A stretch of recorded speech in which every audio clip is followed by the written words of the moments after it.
podcast that Johnny sent. So, Hi, I am Jeffrey Wernick, and I'm pleased here to be having a conversation today with Lori Weintz. I think several months ago, I got exposed to her book, Mechanisms of Harm. I read it. I found it really excellent read, and I'm privileged that she's accepted to have a conversation here today. Um, Lori, you were a communications major from what I could see. What were your career aspirations after you got out of school? So what was like the trajectory of your career that got you to the Brownstone Institute and pursuing this investigation into our horrible experience with what many people refer to, including myself, as this pandemic of fear, because it was that was what the pandemic really was, in my opinion, a pandemic of fear and a pandemic of ignorance. right. Well, yes, I agree. Pandemic of fear. I would say my trajectory just started with studying, yes, communications at the University of Utah. I wanted to be a print journalist. I initially thought broadcast, but writing is my first love. And I'm a curious person. And so journalism was a good match for me because you're investigating stories and trying to get to the bottom of issues. So when I finished school, I actually ended up becoming an investigator for the state. So I went to the police academy just as a special function officer and did investigations of professionals who were engaged in unprofessional or unlawful conduct. And so you would do interviews and write up reports and then screen those. Some of those were just administrative, but some were through the district attorney's office, some were through the attorney general's office. And so from there, I took some time off to raise a family. And I was working in the school system as an assistant to admin and faculty when the pandemic hit, and just as a part-time assistant. And it didn't feel right to me. The world was going crazy, and that sparked all those investigative writing juices, and I started looking into things and writing informative papers that I was sending to the school board saying you need to open the schools, and sending to the mayors and saying don't let the governor tell you what to do, and trying to impact the response in my state because I knew none of what they were doing made sense.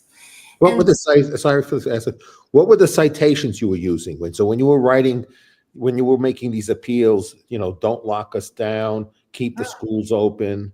What were the arguments that you were giving? What were the sources and citations you were making, and what did you believe the most egregious misinformation, malinformation, disinformation that was occurring, and how much of them were able to actually use science to defend the decisions that they made? Well, as a citizen journalist, it wasn't like I had a lot of pull with a lot of these people, but the arguments, everything that I've done in my writing has always been based on studies or other professionals who are, they're experts in the field. And so I would say to them, okay, they've already found out in Europe that children are not the big spreaders of this disease. They actually get it from the adults in their lives. And then I would show them the study that looked at half a dozen European nations and showed that teachers in those professions were actually less inclined to be exposed or to have serious problems with COVID than people in other professions. That kids were not spreaders, that kids were not at risk for it. I had several studies at the time that I used, and I believe I've cited those in my book. And then I also talked to them. I was going to the CDC every day and also the state COVID website every day and showing that this was not a serious disease. Like, we were not having big big problems with this. In my state, only 9 people had even been diagnosed with COVID when they shut down the hospitals and all the schools. And so I would use a combination of, I guess you could say, rational reasoning backed up with studies and professionals that were speaking out, which was very hard to find at the beginning, let me tell you. And then, and I was making the constitutional claim for it too. This is unconstitutional. This isn't a medical issue. This is a civil liberties issue. And I tried sending that into my local paper, and crickets, right? Mostly I found crickets, but every once in a while. Did anyone respond to you, to the mayor or any local school board? Was anyone willing to engage in a conversation with you, or you were mostly just ignored? Some were willing. And what was the best argument you heard them for trying to defend the decisions they made? Did you hear arguments that you felt that at least there were not for good you to arguments think about? One of my biggest frustrations with the whole thing, adjusting here, was how poor information would get perpetuated and used. For example, Brigham Young University here, there were 4 people in the air and water quality department who put together a study on why masks work. And it wasn't a study. It was them drawing information, just like I do, going to different sites, looking at the studies and drawing conclusions. But it was treated like a study, not a report, not somebody just sharing their opinion. And so every time the state of Utah would come out with another, okay, you can only have 6 people in your home, you can only do this, the schools are closed, in their whereas official document, they would cite this document. This document did not apply to scientific method. It did not at all. I mean, I don't claim to be a scientist or a doctor. You know, I say at the first of my book, this isn't a medical or scientific paper. This is a compilation of information. But that was treated as if it was science, as if it were science. Well, the only thing that science is something that uses the scientific method.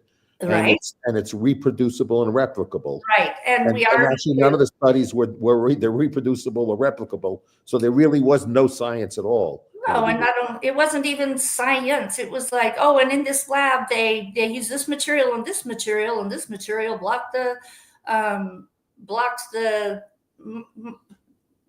particles, and this material didn't. And they'd show you saw them, you know, they'd have the simulation. So, and there was another one, like a big medical center here came out with the refuting myths about masks document.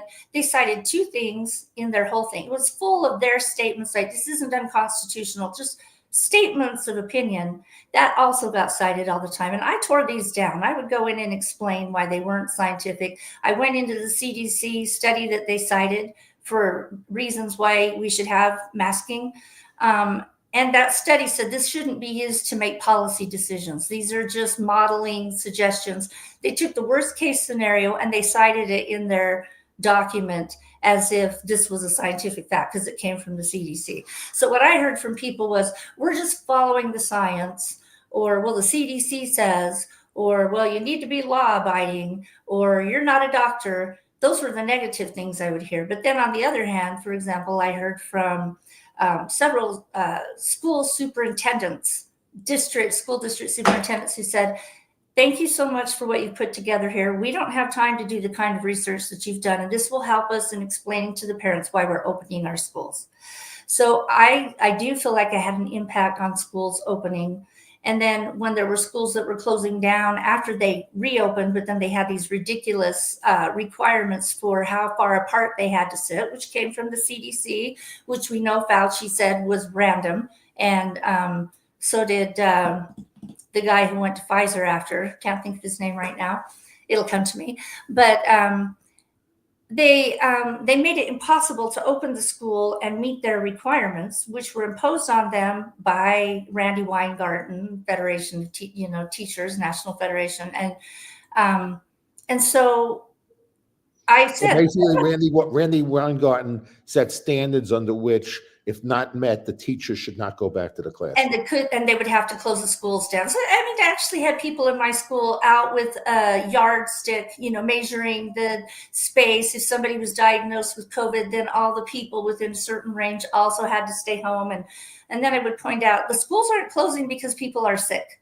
The schools are closing because they don't have enough staff and students to keep things running, and they're just being sent home not because they're sick, but because of this random metric.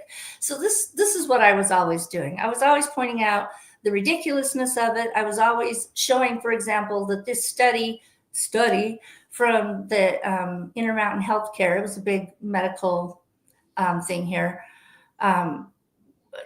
was not logical and was not based on science, and uphill battle, but that's what I was doing. And I was always saying, this isn't a good response. I was at the Capitol when they were trying to do vaccine passports, fighting against those. I was at the county when they were trying to put the mask back on the kids, saying, no more masks on the kids, just trying to use the things that I studied to help. How many people did you meet in your lobbying efforts, your efforts to make people aware of both factors? One is that this clearly was a violation of our civil liberties, and the fact that our violation was our civil liberties were violating in the absence of science. So were there many people was there anybody or few people or many people that you met that you could actually have a serious substantive rational reasons conversation with?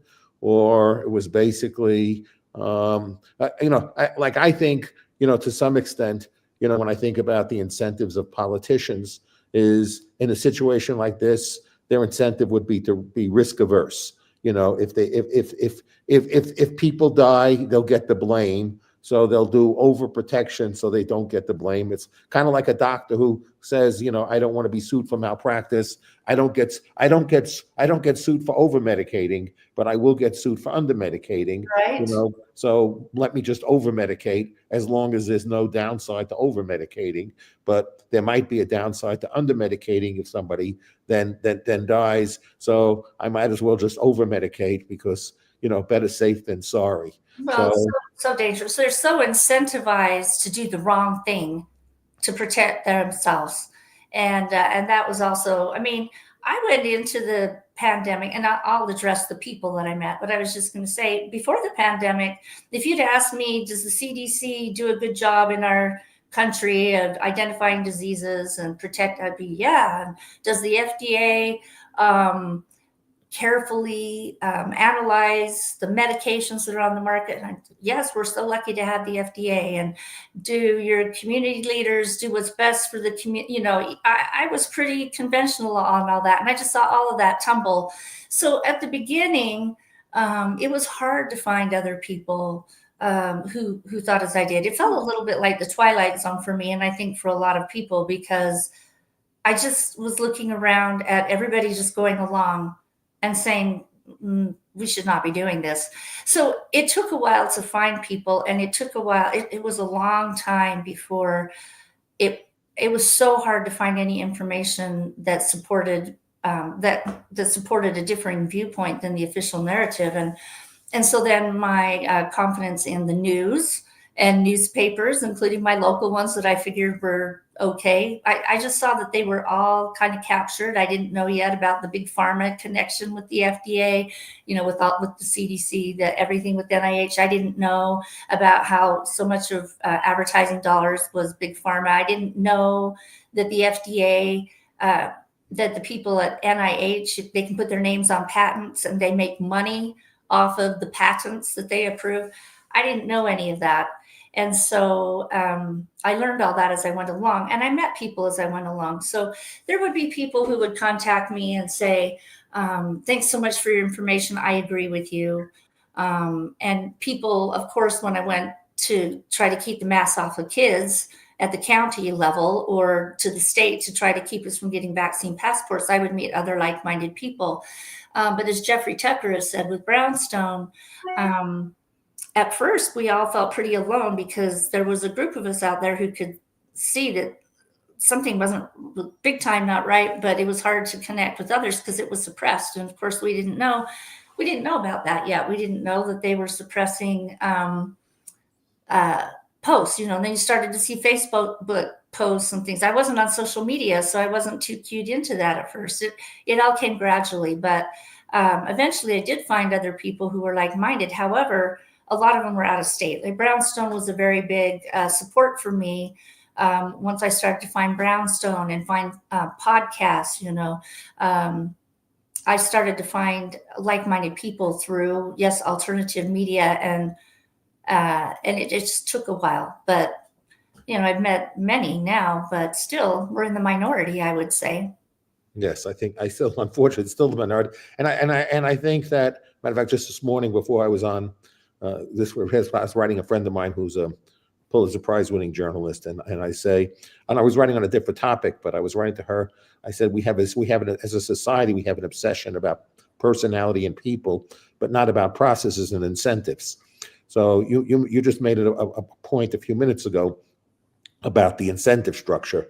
Like NIH people who can go out and they can get their own patents and stuff like that. So the things that create all these conflicts of interest out there. Now, we've had a lot of demonization of individuals like a Fauci and a Birx and other people like that. But there's really been discussion about how a whole system has failed so that one person can be so critical and so crucial in the system, and how could we reform the system itself that produced the Fauci? We just think back and say, if we substitute Fauci for somebody else, we'll get a different outcome, when part of what created Fauci were the incentives Fauci had. And so if you put somebody in with the same incentives, they might end up behaving just like Fauci, because the incentives are to behave like he behaved. So, and we respond to incentives. I wrote an op-ed piece that only was accepted by some obscure publication that probably nobody read. At least no president already read my piece. And like when I was talking about, the conflict of interest, when people take a look at Facebook and Twitter and all these platforms, these platforms, what do? They sell engagement. Okay, they're not really sources of information. They're just places where people spend time and get engaged. And the more time they're engaged, the more valuable these platforms are. So really what they're doing is they're selling engagement. They're in the entertainment business mostly. To keep people at the screen, keep people looking, keep people outraged, or whatever emotion that keeps them engaged, is all they care about. So if you have to look at their incentives, the amount of wealth made by Jeff Bezos and Mark Zuckerberg and all these platforms during this period of time, they created a lot of wealth. And why do they create a lot of wealth? People couldn't go out, they couldn't go to a movie, they couldn't socialize. So where'd they spend all their time? They spent their time online. So why would they not want to keep people at home spending their time online? Because all that made their platforms worth a lot more. So people thought that they're like, you have to take a look. I always think you always have to take a look at what people's incentives are, what their interest is, and that people do a pretty good job of acting within, what makes reasonable good sense for them. And, what made sense for them was to keep people at home as long as possible, because as long as they were home, they were engaged on their platforms because they had nothing better to do, and sending them out. So how much of the way they tried to control the narrative was out of economic self-interest, because keeping people home was the best business decision for them. Well, there were multiple incentives. You have to look at all the different incentives and what motivates humans. And we have never changed. That's why Shakespeare and all those old stories, Odyssey and the Iliad, that's why they still apply, because human nature doesn't change. So fear is a huge motivator. And a lot of the regular public was motivated by fear. That was stirred up at different levels. Sure, you had your Bezos and your big box stores and your anybody that profited off the lockdowns. That was great for them. And then you had I mean, you can get into the whole government incentives. Of course, a lot of us now know that they were incentivized to cover up their own culpability in creating the pandemic.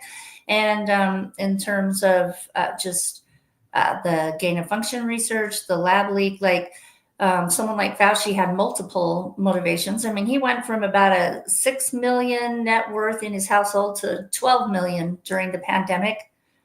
Yes. Such a great public servant. Wow, how self-giving.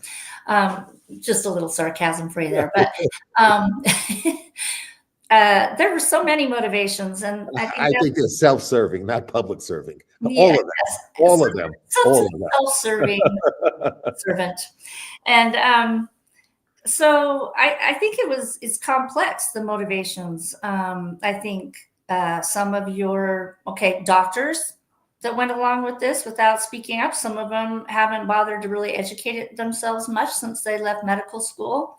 Others are in a position where they're part of a HMO and they aren't really allowed to make their own decisions. We saw this breakdown in the medical system.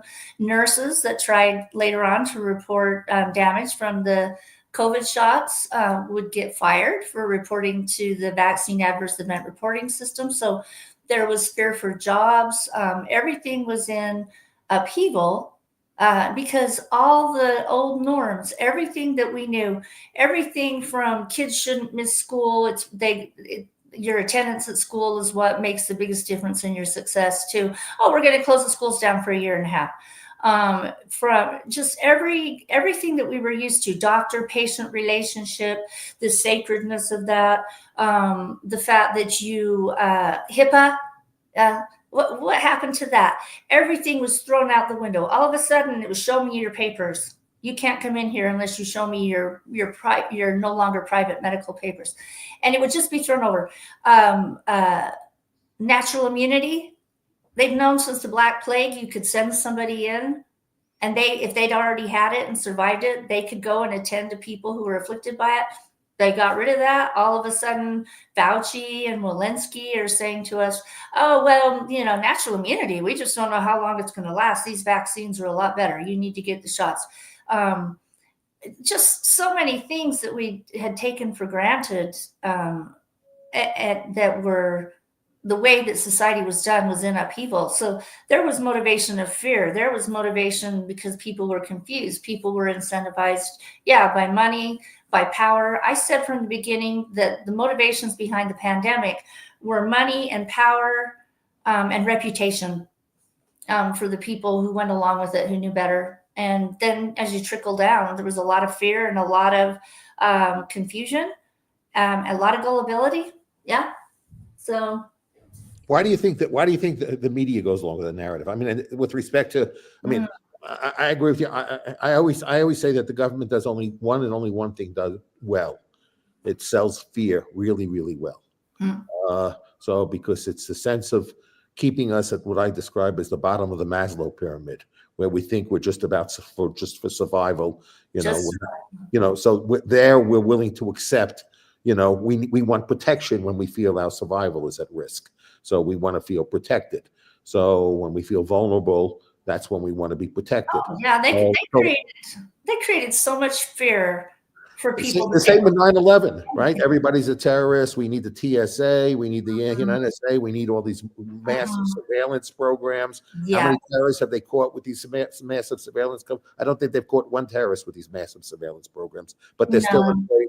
And they're expanding, and yet people say, they feel protected for it, or that they're a deterrent, or anything like that, which is just not Makes true. me a little crazy, actually, because you go through the airports and it's horrible. I had a horrible experience flying this last weekend with one of those scans and a really invasive, search. It's like, because I'm a terrorist. Yeah. Well, think about the name of it. I mean, the name of this is you're a patriot by accepting to have all your civil liberties, dissolved. Yeah. Okay. So that makes you a patriot. when you're talking about incentive, when you're telling people this makes you a good person, and in my book, I focus on the propaganda. About a third of the book is about how they use the pandemic to manipulate us. And they use the fear to manipulate us to get us to comply. Right. And it's all in this idea of we're keeping you safe. I remember when President Biden got up on September, I think it was 9th, 2021, and he said, my primary responsibility as president of the United States is to keep you safe. And I shouted back at the screen, no, when you put your hand on the Bible and raised the other hand to the square, and you took an oath to uphold the Constitution. There wasn't a word in that about keeping me safe. No. And so this older that we have one person who's going to, Trump says he's going to protect certain people. Biden says he's going to say, I mean, they have a definition of their job that is not consistent with what the Constitution says their job is. And I just happen to be looking through some paperwork, even for a county council position here in my city, or a city position, city council member. And your oath is to uphold the Constitution of the United States and the Constitution of the state of Utah, in my case. And they all take this oath. And meanwhile, there's so many people who are busy trying to dismantle it, trying to undermine the Constitution. And way too many people. It was shocking to see the people who went along with these illogical, invasive restrictions on our civil liberties. And I pushed back against it all the time. And if more people had, they wouldn't have been able to get away with it. And so that's been my goal with writing the book. That's the goal of other people who've written about this a lot. Is we don't want this to happen again. And we're very aware that it could, because so few people recognize how much we were played and how much was wrong. I think the fact that so many people are having health issues after the shots has kind of impacted that. The fact that some things have come out that they were just giving random instruction to us, not based on anything. Fauci and that just sort of appeared. That 3-foot rule, 6 foot, that just sort of appeared. And but how many people actually hear it? I was with friends who I've known for a lot of years, talking about. I asked them if they'd heard of Missouri v. Murphy, which is the free speech case, which is in discovery has shown us how much the government was pressuring the platforms to take down information and posts and accounts that they didn't want on there. They hadn't even heard of it. Excuse me. And I said to them, it's the most important free speech case maybe ever, but certainly in the last 100 years in terms of the violations. Why haven't we heard of it? I said, because you watch mainstream news. What they should have heard, talk about it.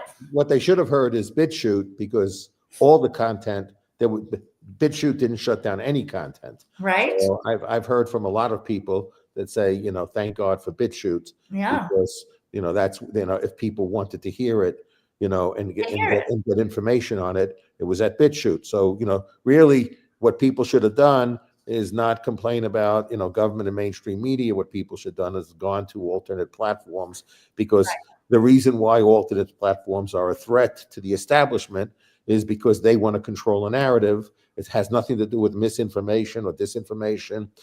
I've told the story, to other people who I've interviewed, and so some of the guests have heard this already. But when I had conversations with people at the New York Times and Washington Post, at this point in time, and I said to them, if you did a study of your readers, polling shows your readers think that almost everybody has COVID and almost everybody will die from COVID. So obviously the public is promoting these policies because they're scared shit. And they're scared shit because they have an impression that's an inaccurate impression. So that they have inaccurate impression. What are you trying to do to make sure that they're better informed? That they all think all these people are going to die, and they're not going to die. That not all these people are in intensive care. Why don't you do shows saying, don't be so scared? Okay, here are the facts. Yeah. Why don't you present the evidence so that there's less fear? Oh, so, yeah. So really, you're peddling, I'd say to them, you're peddling the misinformation. You're You're peddling peddling the the fear. disinformation, and you're repressing people who want to have a narrative to actually accurately inform the public of what's really going on. So So did you talk to that's the people reason like why at the at Washington Post or New York Times? Did you during actually talk to during the, people? during 2020, I was the main funder of a competitor of Twitter called Parler, Parler. Yeah. So I was the main money behind Parler during 2020, and the founder asked me to be actively engaged as a mentor to him. So one of the things he asked me to do is to deal with the written press. So when Parler started becoming, very popular and a lot of people were downloading it, I think Parler added, about 20 million accounts over a 6-7 month period of time, and became the most downloaded app in the App Store. So the media, was wanted to speak a lot, and they wanted to speak a lot about how horrible Parler was and all the terrible information that was on it. So because the founder, he liked being on TV, but he didn't like speaking to the written press. He asked me if I would assume that responsibility. That's something I had never done before. I mean, so I'm just an investor.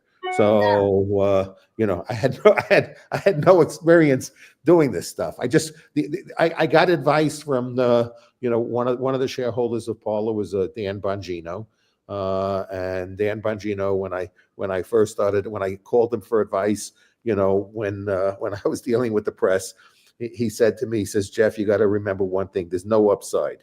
Your goal is just to avoid downside. So you're not going to convince anyone. So your job is just not to make a mistake. So I tried very carefully to not make mistakes when I spoke with them. But yeah, I think these journalists were calling all the time. I was the one that spoke with them. I was very combative in my conversations with them, and most of the time, I got no answers when I said to them, why don't you do, the public has an irrational fear, but they have the irrational fear because you're feeding that fear. Well, yeah, So when you have an I said, account, a why don't you tally of stop feeding space. that fear? So they would, they would never answer me. So, and I knew I was asking a rhetorical question. It's not as if I expected an answer, but I would have appreciated an answer, because we have the whole country living in fear, living in a lockdown, engaging in policies that have destroyed, tens of thousands, if not hundreds of thousands of lives, maybe even millions of lives, and nobody wants to do a self-examination of what role they had in this national tragedy. And the national tragedy is not COVID itself. The national tragedy is these institutions' response to a non-pandemic. The COVID response was the national tragedy and the global tragedy. And I think that was another thing. Yes, with the press, who knows what all their motivations are? I mean, I know locally, I know I can guess at what some of the motivations were, but when you ask if I heard back from anybody, because I was contacting people, not in your capacity where you were actually for-parter and a spokesperson for them, but just as a citizen asking questions and trying to point out things, I had no response ever from any of the official news sites. I mean, I contacted David Leonard, is that how you say his name? At the New York Times. Oh, yes, Leonard, yes. And I said, look, I'm a journalist. I went to school for this. Why are you doing what you're doing? And I pointed out the fear mongering about the cases and about the deaths. He didn't respond, but I did know. But immediately, a chart that I'd been using at the CDC was updated to include January, because they started the cases, the deaths from COVID totals and by age and sex. They started that on February 1st of 2020. And when we got to the end of 2021, I think, or 2020, I pointed out that it wasn't an unusual amount of deaths compared to other years. And they changed the chart to update it to include January. It was just interesting. That they wouldn't respond to me directly, but sometimes it would change something. Well, they also they also had the incentives because they got a financial reward for classifying it as a Oh COVID yeah. death. So if people Well, had multiple illnesses where it might not have been one thing, but a combination of factors, the most profitable thing was just to say it's COVID and and that's it. So it's yeah, not only because it's not only we had a lot of COVID deaths, it seemed to that we had a lot less deaths of a lot of other things oh yeah. because it wasn't as profitable to classify the debt that way because the government was paying, which was a stupid, you give it again. That's an example of incentives. Yes. If you give people incentives saying if you write a death certificate says this, here's $5, and if it's this, it's $1,000. Then they're all gonna put out saying it was this, so they get the $1,000 rather than the $5. Yeah, So we know, like, anything that can create an excuse for saying it was COVID, they were going to do because that was the incentive that was given to them. So the they were just responding hospitals to the incentive. the hospitals made, I think it was almost 40,000 more per patient that was diagnosed with COVID just at the outset, and then additional incentives for using the treatments like remdesivir that weren't good. The iatrogenic, medicine caused harms for people. Incentives all over the place, and I do think media, mainstream media is seeing their shares go away, their share of the market, their listeners and watchers, and they find, like Parler. Well, they killed Parler, with Bezos. They just took it down. It was so shocking to see what they could do. And then you hear them talking about how they want to regulate the social media. I just did an article on Brownstone, Reclaim the West, and you just have the quotes right there about them saying how the social media and alternative media just has too much room for misinformation. They want to limit us, and there's way too many people who are like, yeah, I mean, if they're doing damaging information, they shouldn't be able to have a platform. They shouldn't be able to. They shouldn't be able to do that. And then I say to them, and who is this wise person that's going to decide which information is correct and which isn't for you? Yes. But that's called No, totalitarianism. nobody's omniscient. So given Yeah, the fact that nobody's omniscient, yeah. nobody should pretend to be omniscient because nobody's omniscient. Yeah, Nobody has the ability to fact check anything or anything really. yeah, the Uh, fact so checkers, before the pandemic, I would go to Snopes sometimes to kind of say, oh, is this rumor true? Is that true? And I think there was a time when those services maybe did try to get to the bottom of things, but they're all bought. The fact checkers are not fact checkers. I mean, when you see the censorship industrial complex that build up and what's been going on, it's shocking. What's even some of these free speech people, like the people who Musk gave access to the Twitter files. I think many of them are, I refer to them as frauds. There, in my opinion. Why do I are refer you to frauds talking in my about? opinion? Because there was one mention. There was one mention in the Twitter files that made it public about how the guy that was I think the person who was head of Twitter security, I don't remember exactly his name, that he said once we remove Trump, we have to make sure Parler is damaged. So I mean, maybe their fear was if they get rid of Trump, he would move to Parler, and so therefore it's not only they had to damage Trump, but they had to damage Parler.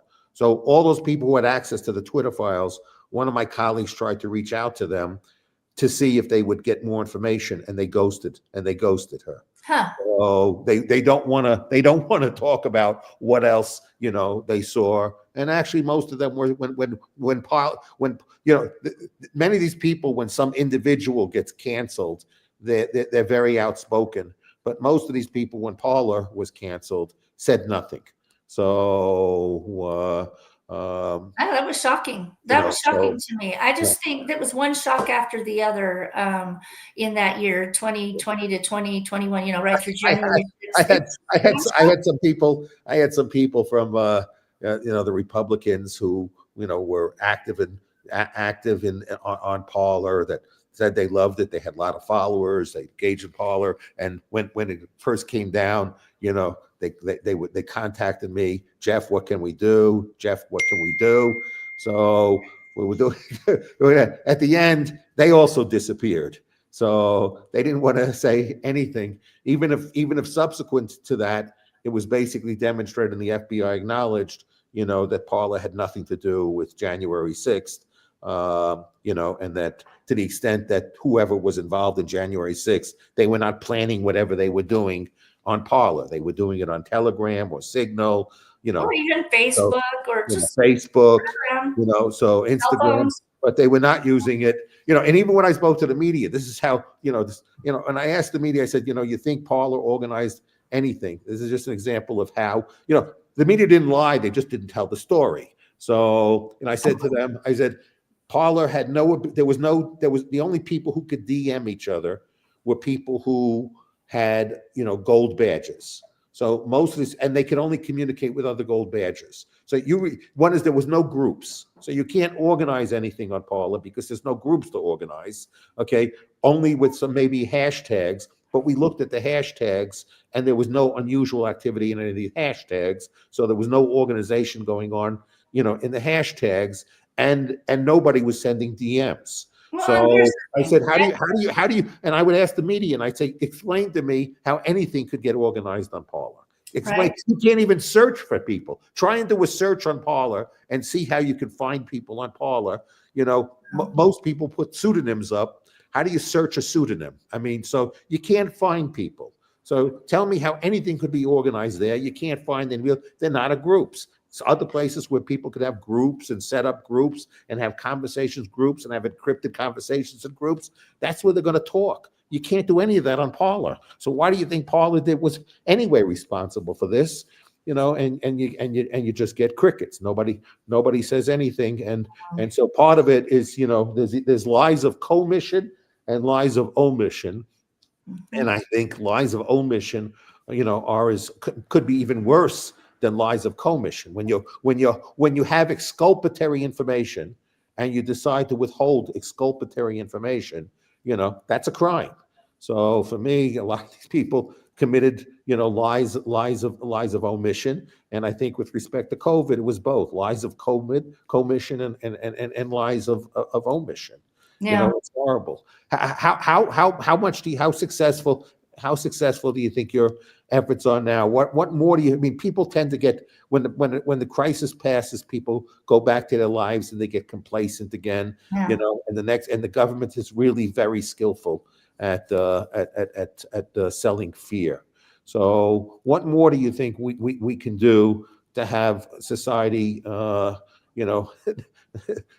fighting back better against, government and institutional efforts who all profit off of fear? I mean, for me, it's not just evil behavior. For me, it's their incentives that make them money off the fear, whether it's the advertisers, who want to promote stuff, or that you keep them home and you're using their platform, and it's your behavior when you're in fear that gives them more power and makes them money, so that there's a great economic incentive that when people are fearful, you can control them more. They're more passive, and that's obviously something that people who like control, and any people go to government to have control. They don't go government, to not have control. They go to government to have control. Only they want their ideology to be the controlling ideology. So they don't want to return. Nobody, is really runs for office of devolving power back to the people. They just say they're going to do a better job on our behalf than the other person, rather than telling us it's up to us to do our own job on our own behalf. So, and they're going to stay out of our life, which is what they should be telling us. That's what they should be doing. There's a handful that want that, but it's hard for them to get their message out there. I mean, quite frankly, from what I've seen, a lot of times, that old adage about the best people to have power are not the ones in power, because they don't want it. Yes. It takes a certain personality type to go for public office. Yeah. And so, I mean, I would hope, well, first of all, there was way too much being quiet and going along. And I think that there are more, I'm hoping that there would be more people who would speak up, because once you see the pattern in one place, like once I saw it with COVID, then I saw that it was also happening with other narratives, like the trying to scare people about catastrophic climate change that's going to destroy the world if we don't do these drastic measures and make fuel now unavailable to developing nations and everyone else because the world's going to blow up.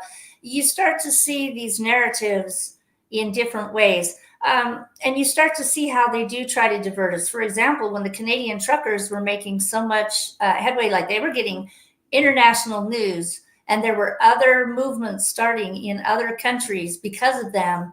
Oh, well, Russia invaded Ukraine. Yeah. Very odd timing. And as Russia invaded Ukraine and the truckers no longer had any press, and Trudeau removed the emergency order that he never should have put in place because there wasn't any national emergency. All those people then were drawn into a legal system where they were persecuted, and it was all quiet because everyone was watching Ukraine. Do I think those two things were completely related? I couldn't tell you that. That sounds pretty conspiracy theorist, so I don't even know. I just noticed it. Like there was so much momentum with truckers, and then it was gone because everybody was like, "Oh, rabbit," It just they divert us. And so I'm not of the opinion that there's any one certain person who's going to save us. I think we've got our Constitution. That's a good document. It's the oldest living working Constitution in the world, even though the United States of America supposedly is a young country. That's debatable in some ways because so many of those countries in Europe have had different names and different governments over the years. It's not like this consistent, oh, they've always been this, Germany, for example.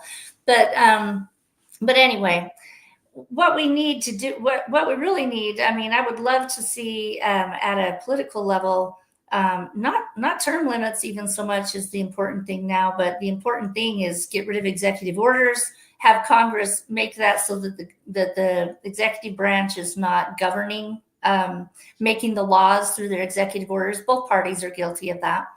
Yes. As individuals, we need to stay vigilant. You mentioned complacency, and this is what I said. I'm hopeful that we might have some change. Maybe we can reduce the size of the bureaucracy. That would be great. Maybe we'll actually preserve free speech instead of passing the laws that have been getting passed to limit it more and more and to put into structure something. But we have this system, this structure in place to be completely surveilled. And there's so many aspects to it. So we have to remain vigilant. There's way too many people who think, oh, now that we have this change in president, things are going to be okay. It's like, no, we've got to be vigilant. We've got to speak up when we see things that are wrong. And we need to be able to motivate others to do that. And I'm not exactly sure how you do that, but I know we just can't be quiet in the face of it. That's the biggest thing. We can't be quiet in the face of it. Matthias Desmet talks about that, right? Are you familiar with his work? Yes, I read his book. Excellent book. Yeah, The Psychology of Totalitarianism. And he says that even if there's a few people poking at that mass formation, that this whole community, like with COVID, when everybody was in lockstep, but there were a few people saying, no, this doesn't make sense. If there hadn't been people like us, like you and like me and like others who were speaking up and who were pushing, they would have been a lot more successful. They had way too much success, but it did make a difference that people were speaking up, and they really want to take that down. And so we need to be vigilant. I don't know. You probably have ideas for how to fix it. I just know that I continue to speak up. And that's really important. Oh, I have been a little bit frustrated sometimes. Like, well, I'm frustrated all the time, but but like one of the things, I know some people in journalism. Again, I met them all through Paula, and some of them I keep in contact with, and some keep in contact with me. Mm-hmm. So one of the things that has really frustrated me is that you really can't get a debate about the abolition of 230. So, for me, if people don't really understand the history of 230, a book was written about it that said, there were 26 words that saved the internet. I don't agree with that.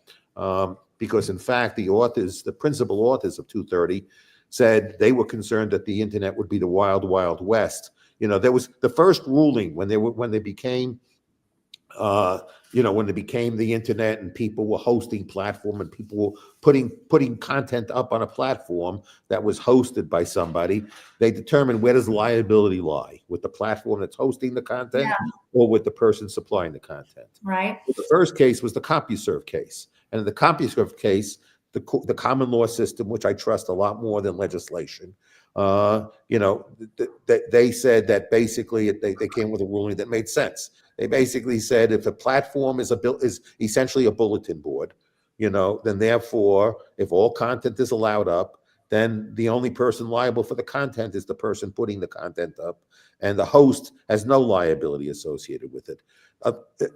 About a year or two after that case, there was another case. I forget the name of the case, and that case basically that was like I think like it was a stock market picking, board where people would communicate. That person who created that board had a terms of service, and once you have a terms of service, then the expectation is that you're actually going to monitor the platform to make sure the content complies with the terms of service. So basically, when the courts came out and said, well, if you have a terms of service, and you have rules and you're monitoring it, now you're essentially like a publisher, an editor. You're determining the content that goes up and not up. So now the platform has liability. So as a response to that decision, basically people in Congress got together and said, we don't want an internet of bulletin boards where people can put up whatever they want. We want actually guardians, to control the internet. We want there to be like mainstream media. We want to make it, what's mainstream media? I got to go out, I got a license, and they're all liable for, the content they put up, even though they have defamation, whatever, ultimately liability resides with them. So the government likes to find somebody to say, I'm going to blame you for it or something like that. So in this case, the government just said, I want guardians out there, and I don't want the guardians to not have an incentive to be a guardian. So what I'll do is I'll let them do all the surveillance. I'll let them pick and choose the content to remove, and I'll give them an immunity that I've never given to anyone else doing exactly the same activity. So how can you call it user-generated content when I can say things like freedom of speech, but not freedom of reach? I mean, clearly I'm determining who gets to see the content up there. So if an algorithm is amplifying certain content and suppressing a lot of other content, then basically the one who controls the algorithm is controlling the narrative, and somehow they can control the narrative but still be immune from their actions in controlling a narrative. So we would get a lot less surveillance. We'd get a lot less surveillance if everyone who surveilled now understood they had a responsibility from the decisions that they made from the act of surveillance. So we'd probably get a lot less surveillance, and we'd probably get a lot more free speech. The other thing is also is how much of this is, even if you have the free speech, the government can say, I don't want to censor, but ultimately companies, first Elon Musk went out there and he said to the advertisers, fuck off, fuck you, fuck off, whatever. And now he's suing them because they said, I'm going to fuck off like you told me to. And now he's upset that they fuck off, and he's suing them because he wants them back because, he's got to make some money. So ultimately, the advertisers have a role in impacting, even if the government doesn't.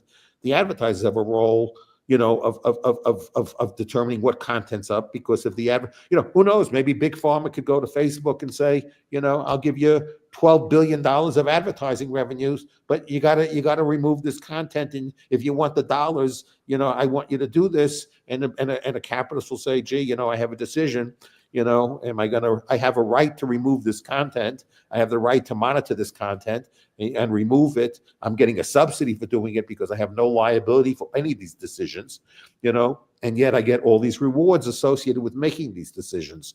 And what bothers me, not everybody has to agree with me, and nobody has to agree with me, but there's no debate on the issue. I mean, we take Section 230 as if, free speech would die in the absence of 230. No, I believe if 230 didn't exist, we'd have no powerful platforms. No platform. Maybe there's just not a perfect solution, because the concept behind 230, the idea that you just provide the platform and people are responsible for their own content, seems pretty simple. But then when you add in the advertising and you add in the money maybe from the government, I mean, we know that third party suppression of speech is what the government did during the past 5 years. And I mean, I didn't know before the NBC, ABC, and CBS, the original three big broadcasters, I didn't know that they were all founded by people who had come out of World War II, kind of like in the government information arm. I didn't know that they kind of had that relationship with the government in terms of their content all those years ago. I mean, there's a lot of things I've learned as I've gone along that I hadn't known before. It just, was it Justice Brandeis? I don't know who was it that said that the solution to bad information is just more information. Brandeis, yes. So many people have lost sight of that. This idea that they just lost sight of it. And we know from history, I mean, you study, look at the Ukraine. What did Zelensky do? He shut down the opposition because he's protecting the country. He shut down newspapers, TV stations that don't agree with him. He shut down the elections. You look at Venezuela. What did Hugo Chavez do? As soon as the people unfortunately elected him, which I guess they did, he got rid of the opposition. He got rid of the newspapers and the TV that didn't agree with him. He fired judges that didn't agree with him. He changed the structure. Every time you see a takeover from a free society to one where there's dictator, or totalitarianism, or communism, they shut down the opposition. And so I don't know if removing 230 is the solution. It's almost more like removing incentives is the solution. And I don't know how you do that in a society that functions on merit-based and hardworking capitalism. So I don't know that getting rid of 230 is the answer, but I do know we got to be able to speak. Yeah, I think 230 is an important part of it, but not the answer. You just said, I also believe, like you, with executive orders. I think, like, if a president, a lot of executive orders have been deemed unconstitutional. Yeah. And I think most of these executive orders that have been issued that are been deemed unconstitutional, I think whoever issued the order probably had somebody tell them, go ahead and issue it, see what you can get away with. And maybe later in courts will deem it unconstitutional, but meanwhile you'll have the impact of the executive order. So it's like a risk-free option. Well, again, it's going back to incentives. If a president was told, you get 3 strikes and you're out. So in other words, if 3 executive orders that are deemed unconstitutional, then that's an impeachable offense. Then they'd be very careful about this is how incentives are. People are incentivized to do certain things. So the president can say, I can do 1 million executive orders. They could all be unconstitutional. I could know that they're all unconstitutional. Nothing happens to you. There's no downside. There's no downside. So why don't I just go ahead and do it? I didn't think I don't think George Washington, and Jefferson and John Adams and Benjamin Franklin and James Madison got together and said, you know what we want? We want a country ruled by executive order. They had that in a month. So was really the goal of the Institute of the Revolution to replace one King George with another King George? That's the human nature thing. That's the human nature thing. And I did in my last article on Substack. I said that all the freedom has made us complacent because we just kind of assume that freedom is the norm, but it's the exception. You look at the history of the world, and the freedom that we've enjoyed is the exception. And that's what's under attack. And that's hard to make people realize because they don't want that. So my book, Mechanisms of Harm, the idea behind it was to show how they used the pandemic to manipulate us and how it's a template for what they want to continue to do with some other emergency, climate, or another disease, or anything that they can drum up your safety. So we need to be aware of the pattern. And it shows the hypocrisy of the people who were enforcing these rules at the same time that they were not living them at all because they weren't afraid. So the book takes the pandemic, shows how they suppressed the meds, how they made way for expensive meds that weren't effective, and then these shots that are dangerous and that have caused so much harm, and how it's the whole system is a template, because we have to be aware to be able to fight it. But there isn't any one answer, is there? There's some. It's big. And I think to the extent that we want to live in a free society, for those that really want to live in a free society, I think we need more people like you. You know, in other words, that people should take the responsibility of investigating things and investigating them deeply. You know, not turning on a TV or even following some influencer on some social media platform, you know, including me. I mean, I don't want people to rely upon what I have to say. You know, I want people to do their due diligence on their own behalfs, rather than delegating out due diligence to third parties. Yeah, and I heard from so many people, well, I don't know I don't trust anybody. I don't know how to find the truth. And where do you go for your information? And I said, you have to look at a lot of information and make a determination. That's what you do. You listen to this side and you listen to that, and you look at facts and you make a decision. And if you don't want to do the work yourself, at least try to listen to somebody who you know is doing that work. Right? Yes. Not everybody. I mean, the reason why I wrote the book, I don't know how many sources I went to and how many hundreds of hours I put into it. But the idea behind it was not everybody's going to go and read Robert Malone's website or the technical side of it, and then go to Peter McCullough's website, and then go to Matthias Desmond's Substack, and then not everyone's going to go to all of those, try to get the information out of there. We don't have enough time in the day. So I took it and put it together so that other people have the references. There's over 900 footnotes in it, that take you to studies, and that take you to interviews, and that take you to people's writings. And so the idea is maybe that's not someone else's passion, but they should at least recognize somebody who's doing that could help direct them. Like, my goal has always been, don't just listen to me. Here's the source.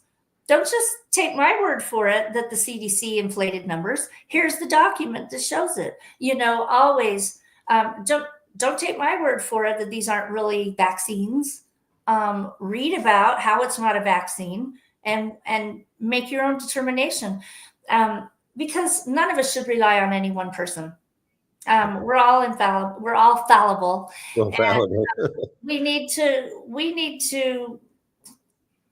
to exercise our own freedom to think, and not expect somebody else to figure things out for us. And that's probably been one of my biggest frustrations, is people who just want someone to tell them what to do.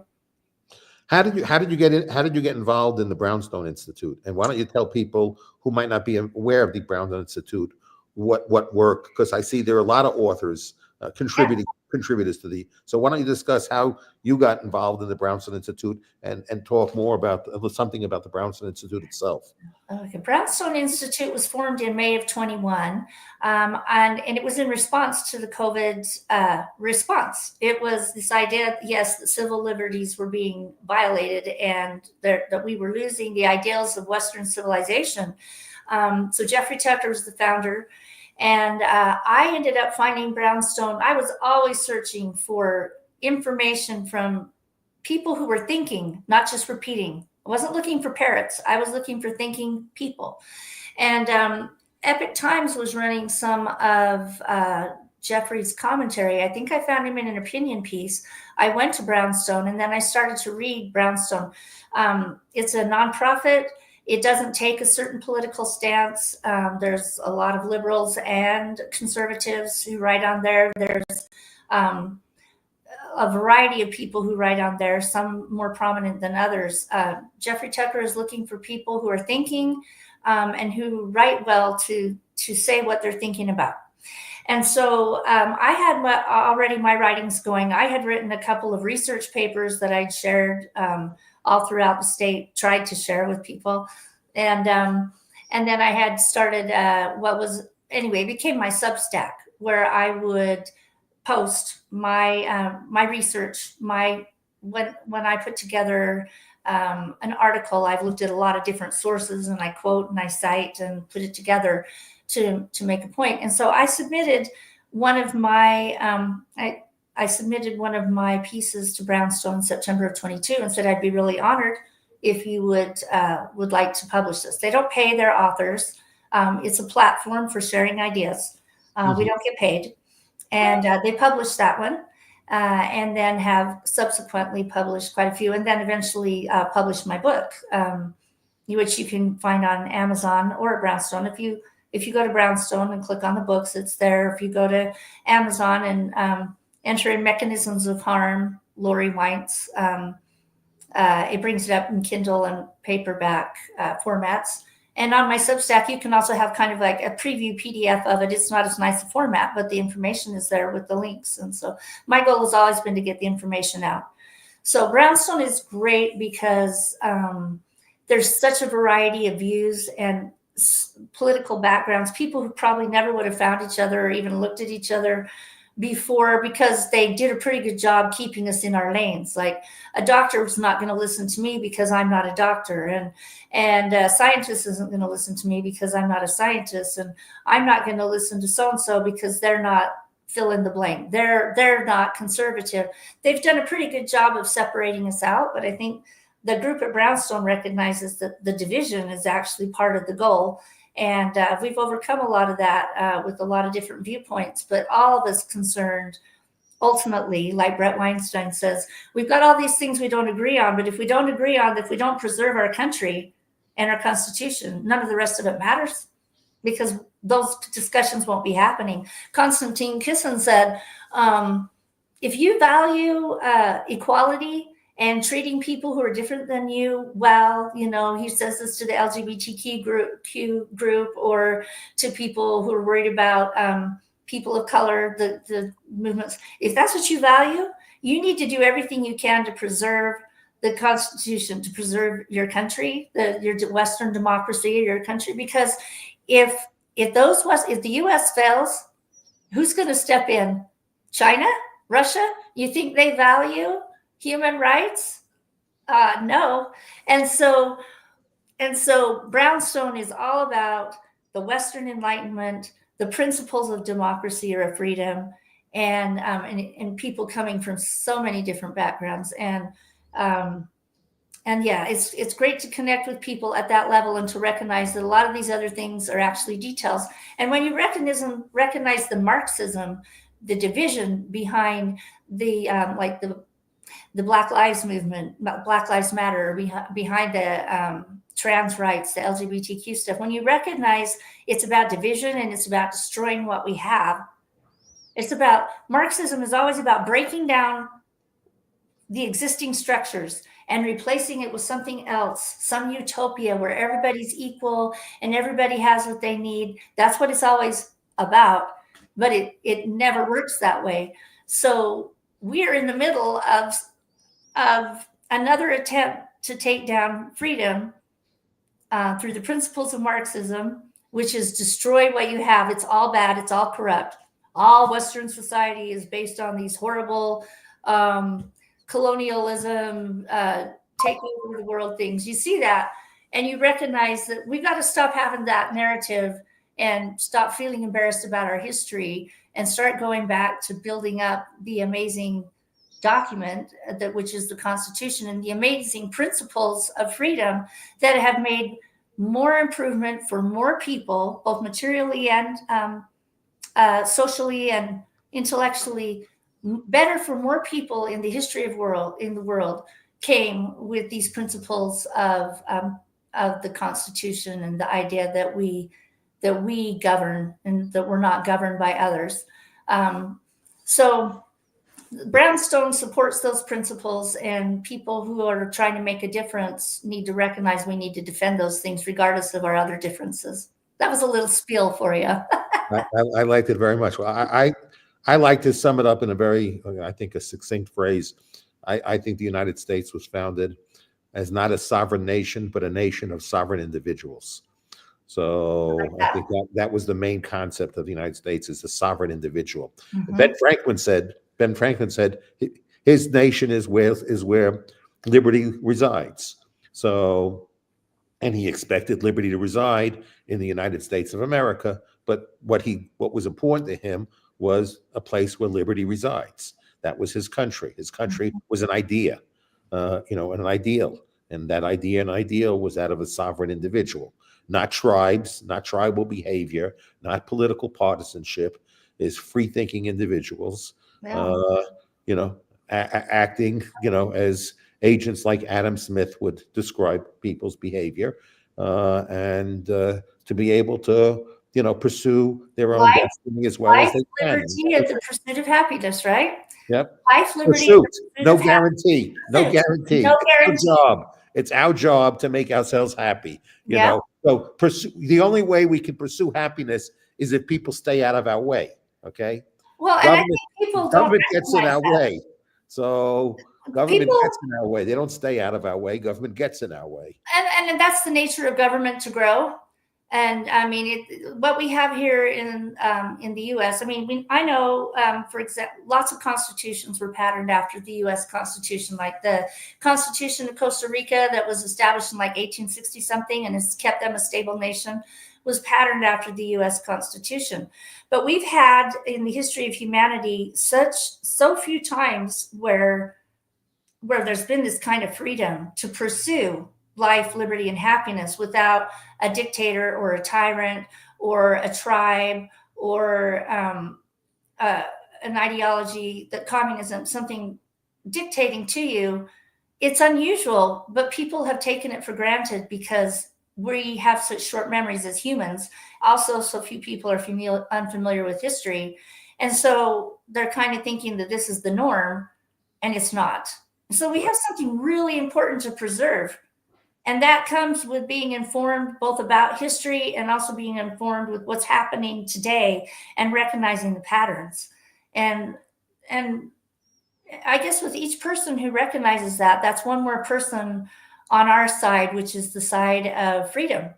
Yes. It's the side of, I want to pursue happiness, and I don't want you, no, your job is not to keep me safe, and your job is not to tell me how to be happy. Get out of my way. But we also know that governments happen. I mean, we can't be unrealistic about the fact that these things are there. So how do you tame the beast? Lincoln said it's a government of the people, by the people, for the people. But I think a lot of the people have forgotten that.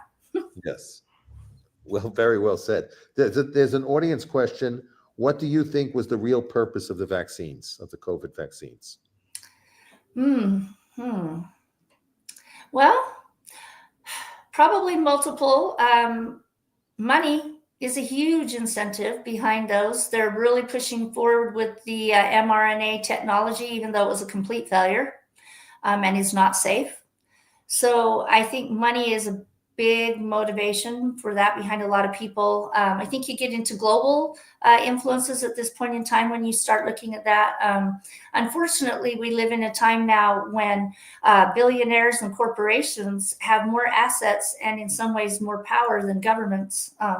We see, for example, Bill Gates, he just took his monopoly ideas for computers and turned it to vaccines. And his for whatever reason, whatever his issue is, he thinks he knows best and how to fix the world, and that has to do with injections. And he's behind that. I mean, he's wreaked havoc. Is that how you say it? Right. In Africa. So I think there is a globalist push for us to be identified and plugged in through digital IDs that contain our vaccine information and other important information. And the pandemic, the COVID shots were a big step toward that. I even heard his name is, I get his name mixed up, Noah Yuval Harari. He's with the World Economic Forum. And he said, the pandemic is really important because it's making people willing to enter into a biomedical surveillance state. So when I heard Bill Gates say to Anthony Fauci, or was it anyway, it was in 2020. I can't remember who he was talking to. And he said, we're going to need to have passports, medical passports, just like we have these others, so that we can get from country to country easily and know that we're safe. So that's why I got vaccinated but I only got vaccinated because I had an international trip. You needed to Uh, travel. and so when I didn't need the vaccine to go to where I was traveling from, what I was concerned about, this was in 2021, I was concerned that I would not be able to get back into the US Right. if I was not vaccinated. So I didn't want to be stuck in a foreign country trying to figure out how to get vaccinated in that country, Right. and not get back to the US. And So so I did the J&J, one and done. one I and didn't done. I didn't want to do the mRNA, vaccine. Yeah. So I did the J&J one and done, and I only did it not because I was doing it for my own personal health reasons. I was only doing it as a desire to not find myself stranded in a foreign country and Right. then not being able to get back into the US. So that's the so only when a reason why I took medical the vaccine. when a medical intervention becomes not a medical intervention, but a reason, your passport to travel, your passport to go into a restaurant, you've got to seriously ask yourself, what am I doing? And way too many people just willingly accepted that. And I'm not judging you, because I don't know what I would have done if I was in your situation. But I was already knew that they were dangerous. I think a lot of people found the shots to be annoying and knew that they weren't really effective, but they took them for reasons other than medical. I don't think most people were terrified. A few people were, but that's just it. If you can get everybody on a digital ID, which has been it's a stated goal of the United Nations, in connection with the World Economic Even Forum. people who say they want a voter ID. What do You they think? can- Do you you think can- a voter ID would only be used for voting, or it's going to be a little chip that'll track us everything we do? Right. We do? Okay, so here's the thing. We're in a world where you have to have some documentation to do things. I mean, we've all got passports if we leave our countries, and we've got driver's license. Like, it's already in place. But once you've got that on a digital platform, Naomi Wolf points out that once you have a digital platform and you've got people on that, you can add whatever you want to that. So I think the purpose behind the shots, I do think a lot of it was money. And I think you had some people that were just excited about the idea of being able to use this new technology, because of money and because of the potential. But I think that there are other people that are seeing it as a way to control the population, because once you've got people in a situation where they can't travel and they can't participate in public life unless they receive the medical intervention that they want, you've got to completely control population. So we have to fight that, and central bank digital currencies where they can control our money, because it's not what it appears on the surface. I mean, in China, there were people who wanted to protest the lockdowns, and but they had the vaccine passports. They had the on their phone. It was green if you were safe, and it was red if you weren't. Right. They just changed all their phones to red. Then they couldn't get on the trains. They couldn't get on the public transport. They couldn't buy groceries. This is what happens when the government is controlling whether your passport or your ID is green or red. It becomes what they want. And so I think that was a big part of it. I know other people have looked at it as also a population, to reduce the population. I've never gotten into that one because I don't know enough about it, but it's certainly suspect. So there are different motivations behind it. Yes, I think the government wants to erode privacy. So yes. That's one of the things the government wants to do, because again, keeping us in fear and keeping us tracked and traced is important. Government, the people in government are not stupid. We have a $35 trillion growing budget deficit. We got $200 trillion, more or less, probably more, of unfunded liabilities. The government knows we're going broke. Okay.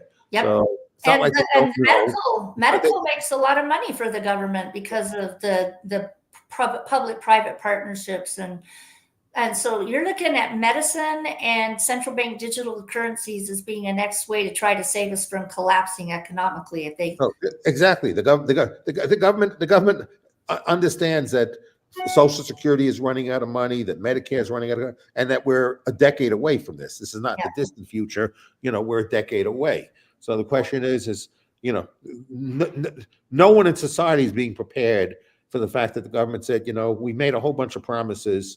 We didn't fund them adequately. We funded them extremely inadequately, and there's no money left.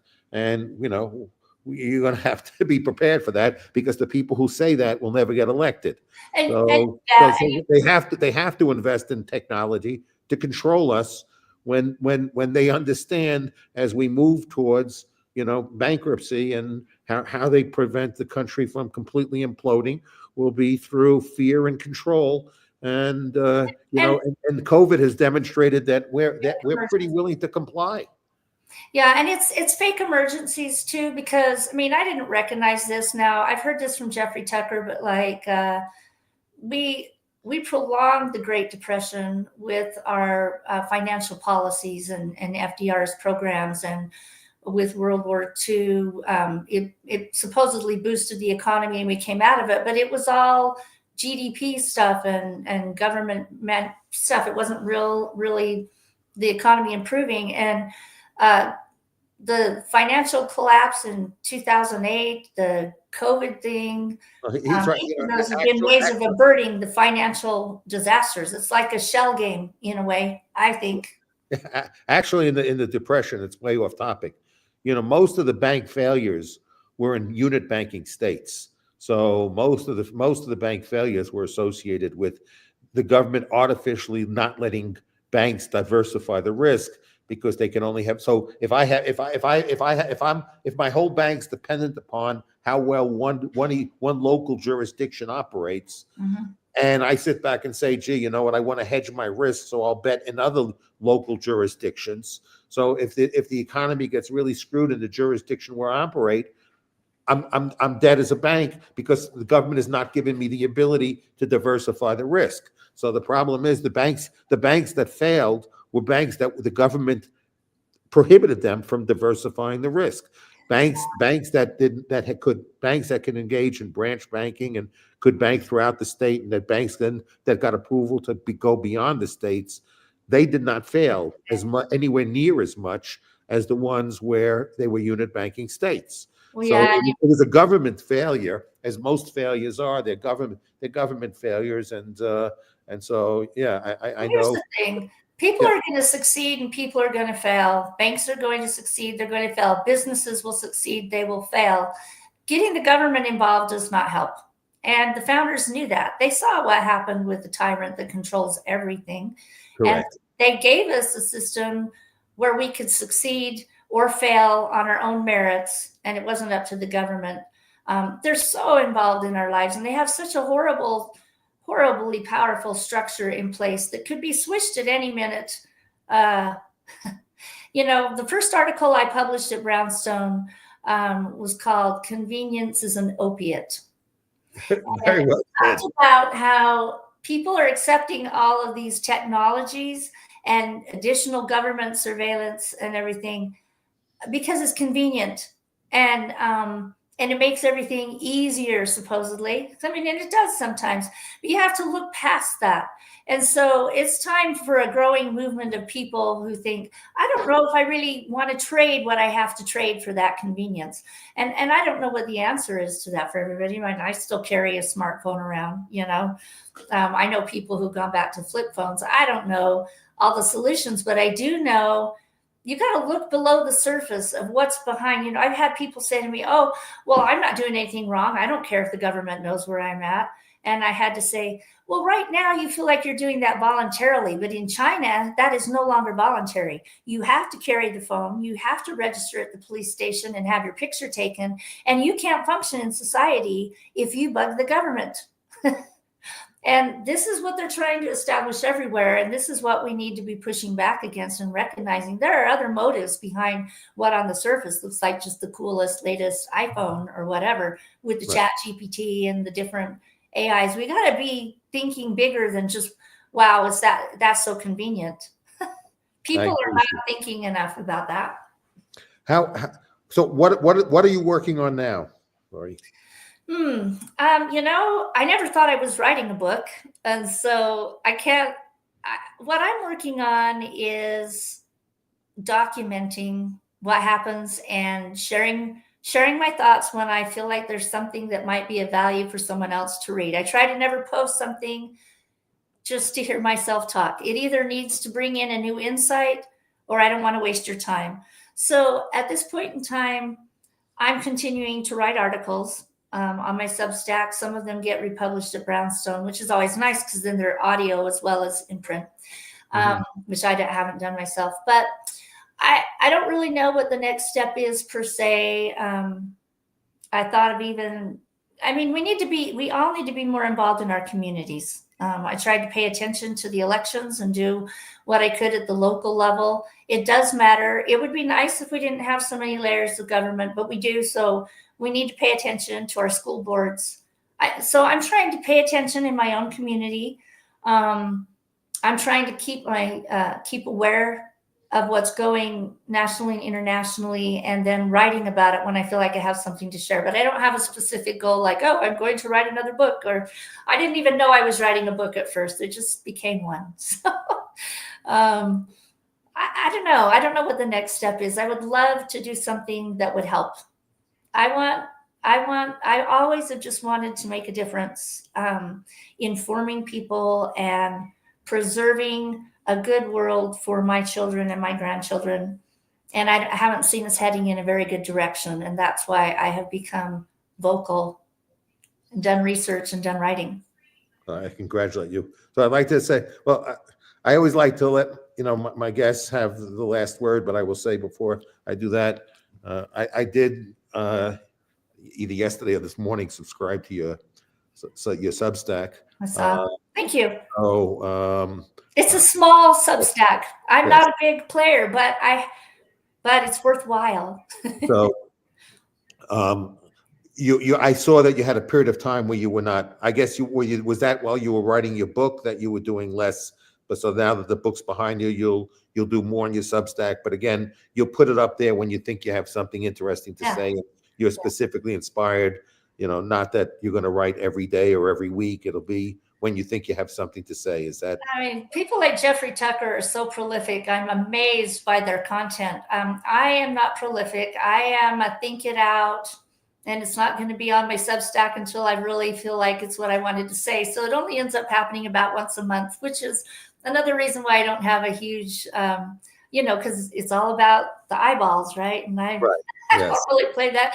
I have a Twitter as well where I'll just post some things I'm interested in at Lori Weintz, or X, I guess next. But that's relatively new because I'm not a social media person, and it's totally just ideas. It's not social media for me. It's just a way of putting out some more day-to-day thoughts that I have or reposting. But I wish I would write more, like that it would come out quicker, but I'm not. I guess I'm just not that fast when it comes down to it. I have to think it through.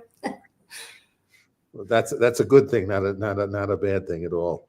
So basically the only place people can find you consistently is to either go to the Brownstone website or your Substack. Is that where you can be found?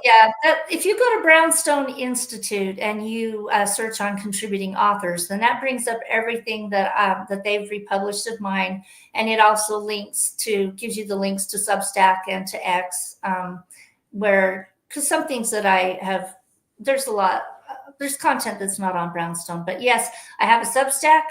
I get republished at Brownstone, and I recently have an X account, but it's nothing special, I guess. But the Substack has what I post and write, and I would love to have more people join it. I love to share ideas. I love to discuss. It's been a real pleasure to visit with you today. I like to discuss the ideas. I find it very encouraging and interesting. Well, next time you've done some investigation that you've wanted to write about and you'd like to discuss, just let me know, and we'll have you back on, and we'll have you talk about the next thing that is of interest to you that you've done some investigation and think it's important enough that you want to share. Thank you. You have an open invitation to come back. Is there anything that I didn't ask to give you the opportunity of saying something you would like to say?